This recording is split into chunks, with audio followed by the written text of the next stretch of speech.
साथियों नमस्कार, कैसे हैं आप सब लोग। एक बहुत इम्पोर्टेंट टॉपिक जो है मैं डिस्कस कर रहा हूँ आप सबके साथ में। कई बार ऐसा होता है कि हम किसी ना किसी का पैसा जो है हमारे खाते में ले लेते हैं। क्लियर है, किसी अन्य को देने के लिए। और ऐसा करते करते एक बड़ा अमाउंट जो है हमारे खाते में आता है। और जब ये अमाउंट हम आगे ट्रांसफ़र करते हैं तो इस बात की संभावना है कि वो व्यक्ति विशेष वो अमाउंट खा जाए। अब जिससे आपने पैसे लिए वो तो जान खाएगा आपकी, और वो आप पे केस भी कर देगा।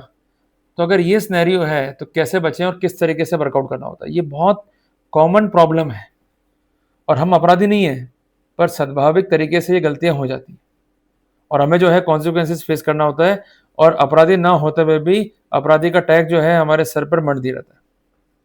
लोग आपको कहते हैं चीटर, 420, बेईमान। सुन पाओगे, सहन कर पाओगे इन चीज़ों को? अगर नहीं तो हमें लड़ना तो पड़ेगा। लड़ने के लिए चाहिए कानूनी बिंदु। मैं सिखाऊंगा आपको आज, पर आपको नोट डाउन भी करने पड़ेंगे उसको। देखिए, जो ये सिनेरियो बनता है ना, या जो ये मोमेंटम बनता है, बेसिकली एक बीमारी है हमारे कानून में जिसको हम कहते हैं ऑफेंस ऑफ चीटिंग।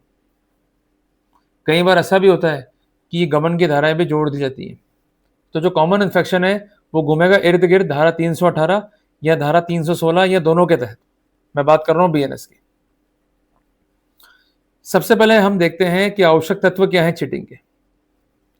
कोई कहता है कि भाई तेरा बाप चोर है, देखा होगा ना आपने, पिक्चर आई थी, लिख दिया हाथ पे उसके तेरा बाप चोर, तेरा बाप चीटर। क्लियर है बात। ये तो चीटिंग का मामला कब बनेगा? किसी को हम कहते हैं तू 420 है तो क्या बन जाएगा? किसी को हम कहते हैं भाई तू चीटर है तो बन जाएगा? उत्तर है नहीं। चीटिंग के लिए सबसे पहले चाहिए डिसेप्शन। जब तक डिसेप्शन नहीं है तब तक चीटिंग बनेगी नहीं। पर डिसेप्शन क्या होता है? कि ऐसा कथन जो कि आराम से ही फॉल्स है और आपकी जानकारी में है कि जो कुछ कह रहे हैं वो फॉल्स है। क्लियर है? It will be the case of deception, कि आपने उसको धोखा देने की नीयत से कुछ ऐसे फैक्ट्स कहे जो आराम से ही फॉल्स है। क्लियर हो गया? बहुत सिंपल सी बात है। दूसरा है आपकी इंटेंशन, कि आपको करना है रॉन्गफुल गेन और अगले को कारित करना है आपको लॉस, जिसको हम कहेंगे रॉन्गफुल लॉस। आपको होगा रॉन्गफुल गेन, एक ऐसा गेन जिसके लिए एलिजिबल नहीं हो, और उसको होगा लॉस, मीन्स रॉन्गफुल लॉस, एक ऐसा लॉस जिसके लिए वो एलिजिबल नहीं। पर जिस नीयत के तहत हम ये काम करेंगे उसको कहते हैं डिसऑनेस्ट इंटेंशन। कई लोग उसको कहते हैं फ्रॉड इंटेंशन। एक ही बात है, इसमें कोई फर्क नहीं होता है। क्लियर हो गया अपने को? सबसे इंपॉर्टेंट बात, इंड्यूसमेंट, कि आपने झूठा स्टेटमेंट दिया, नीयत क्या थी? पैसा कमाने की, उसका नुकसान करने की, और आपने उसको इंड्यूस किया to part with the property which may be converted into a valuable security. और आपने उसको इंड्यूस किया to do or omit to do anything, जो वो नहीं करता या करता। यदि उसे इंड्यूस ना किया रहता तब जाकर के चीटिंग का मामला बनेगा। अगर ये तत्व फाइल पे नहीं है, there is no need to worry. तो हमने थ्योरी समझ ली, अब आते हैं थोड़ा सा घमासान करने आगे। इंटेंट जो है बहुत जरूरी है। अगर इंटेंशन टू चीट नहीं है तो ये क्या बन जाएगा? Civil case. और यही हमारे लिए एक ब्रेक थ्रू है। हमने करना क्या है? जो मोमेंटम है उसको नीचे करना है, और एक क्रिमिनल केस को हमें ले जाना है टूवर्ड्स अ सिविल केस। पर ये इतना आसान नहीं है। ये मांगता है एक एक्सपर्टाइज। ये मांगता है कि जो कंसेंट सबमिशंस हैं वो किस प्रकार दिए गए। ये मांगता है कि केस को आपने किस तरीके से टेकअप कर रखा है। क्लियर बात है? जब तक ये रिक्वायरमेंट्स जो कंसेंट केस मांगता है आप फुलफिल नहीं करेंगे, आप किसी भी रूप में सक्सीड नहीं हो पाएंगे।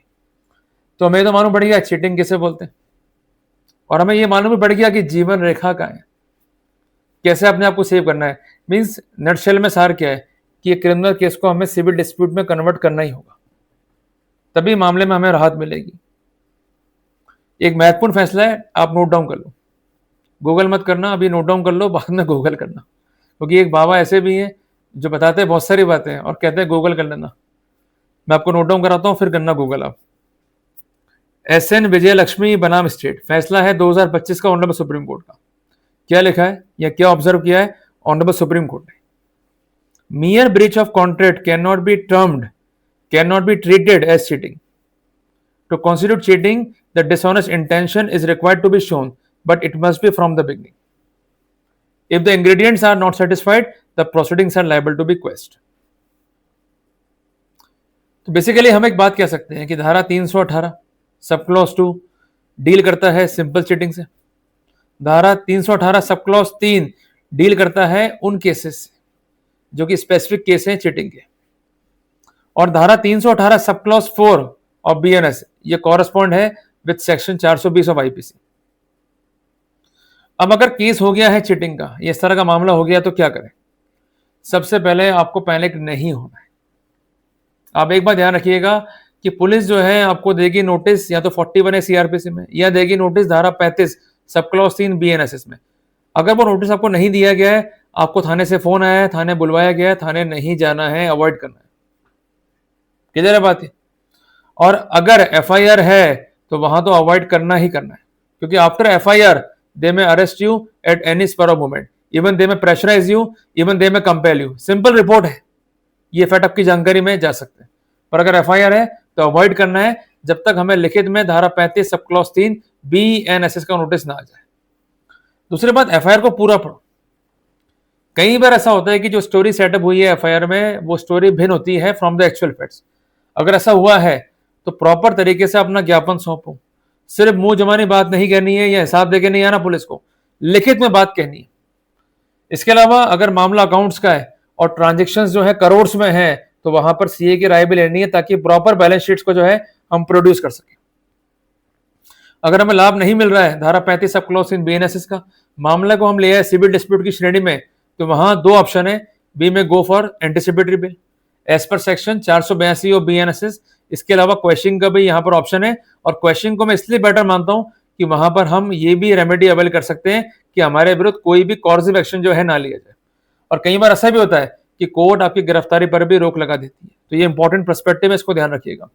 और जो भी आपके डिफेंस हैं, खासकर व्हाट्सएप चैटिंग, बैंक स्टेटमेंट, कोई फोन कॉल है या आपको धमका रहे हैं, एक्सटॉर्ट कर रहे हैं, उन सबको बनाइए बेस और उसको बनाइए पार्ट ऑफ मेमोरेंडम।